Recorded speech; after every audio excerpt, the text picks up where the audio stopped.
अस्सलामुअलैकुम दोस्तों।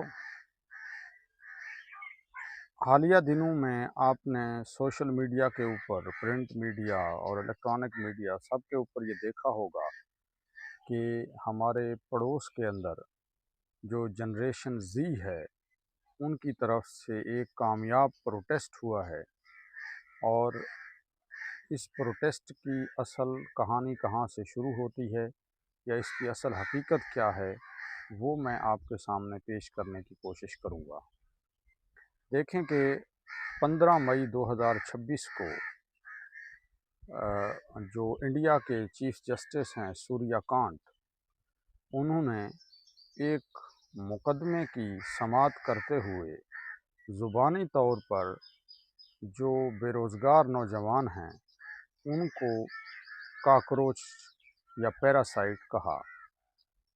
अब जिस मुकदमे की वो समाअत कर रहे थे, वो जो लॉ ग्रेजुएट्स हैं, कानून के बेरोज़गार नौजवान हैं या बकौल चीफ जस्टिस जो फेक डिग्री होल्डर्स हैं, उसके हवाले से वो मुकदमा सुन रहे थे। जैसे ही 15 मई को उन्होंने नौजवानों को, बेरोज़गार नौजवानों को काकरोच का नाम दिया, तो 16 मई 2026 को अभिजीत दीपके नामी एक पॉलिटिकल कम्युनिकेशन स्ट्रेटेजिस्ट ने इस एक काकरोच सीजेपी, काकरोच जनता पार्टी बनाई। ये अपने नाम के एतबार से भी एक तंज़िया पार्टी थी, क्योंकि इस वक्त जो रूल कर रही है पार्टी वो बीजेपी है, भारतीय जनता पार्टी। तो उन्होंने इसको तंज़िया एक प्लेटफार्म के तौर पे बनाया ताकि वहाँ पे बेरोज़गार नौजवान उसको ज्वाइन कर सकें। उसको ये मालूम शायद ख़ुद भी नहीं था कि ये बाद में इतनी पॉपुलर हो जाएगी, फॉलोइंग लेगी पार्टी, और एक मौजूदा जो गवर्नमेंट है उसको मजबूर करेगी उनके मुतालबात मानने पर। तो खैर, जब जैसे ही सीजेपी बनती है तो उन्होंने एक बड़ा इंटरेस्टिंग किस्म का इसका क्राइटेरिया रखा कि एक तो इस पार्टी को वो लोग ज्वाइन करें कि जो बेरोज़गार हों या एटलीस्ट अपनी जॉब छोड़ चुके हों। दूसरा ये है कि वो 24 घंटों में से कम 12 घंटे ऑनलाइन रहते हों। तीसरा ये है, जो कि उनके एक इंडियन यूथ की मैच्योरिटी को भी ज़ाहिर करता है, कि उसका किसी कास्ट से ताल्लुक़ हो सकता है, किसी मज़हब से ताल्लुक़ हो सकता है, और जो है वो किसी पार्टी से भी हो सकते हैं। और आखिरी जो है वो भी अगेन इंटरेस्टिंग है पॉइंट, कि वो लेज़ी भी हों। यहाँ पर ये बात गौर तलब है कि उनकी इसी क्राइटेरिया की वजह से मुसलमानों की भी भारी अक्सरियत ने इस प्रोटेस्ट के अंदर शमूलियत की। हालांकि बीजेपी गवर्नमेंट में मुसलमानों को काफ़ी पीछे धकेला जा रहा है। खैर, अब उन्होंने 5 पॉइंट का एक मैनिफेस्टो रखा कि गवर्नमेंट उस मैनिफेस्टो को माने, जिसमें विमेन की पार्टिसिपेशन का भी जिक्र था, एजुकेशन की रिफॉर्म्स का भी जिक्र था, और ट्रांसपेरेंसी, मीडिया की लाइसेंसिंग, ये तमाम चीज़ें जो है इसमें शामिल थी। अभी ये सारा काम ऑनलाइन डिजिटल प्लेटफार्म से एआई टूल्स के ज़रिए इंस्टाग्राम और ट्विटर वगैरह, फेसबुक, यूट्यूब, इन पर हो रहा था।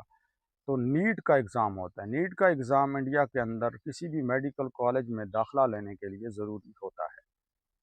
तो जैसे ही नीट का एग्ज़ाम होता है तो दूसरे दिन अनाउंसमेंट होती है कि पेपर लीक हुआ है। पहले 2024 के अंदर भी नीट के एग्ज़ाम लीक होने की ये ख़बर फैली हुई थी। अब इस एग्ज़ाम के लिए नौजवान बहुत ज़्यादा मेहनत करते हैं, तो जैसे ही इसके लीक होने की ख़बर पहुंची तो कई नौजवानों ने ख़ुदकुशी भी की, और बहुत सारे लोगों ने इस प्लेटफार्म को ज्वाइन भी किया।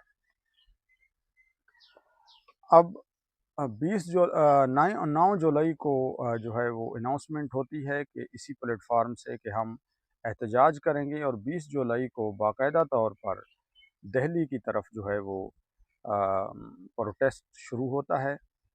और इसके साथ साथ जो और सिटीज़ हैं उनमें भी, बेंगलोर, बम्बई और गोवा, इनमें भी नौजवानों ने प्रोटेस्ट किया।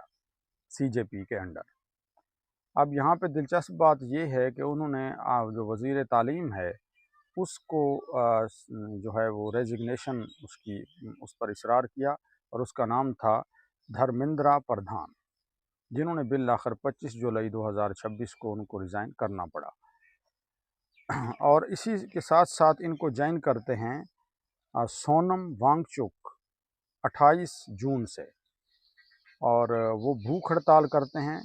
59 साल उनकी एज है, इंजीनियर हैं, एक्टिविस्ट हैं, और ये भूख हड़ताल एक सिंबल होता है इंडिया के अंदर।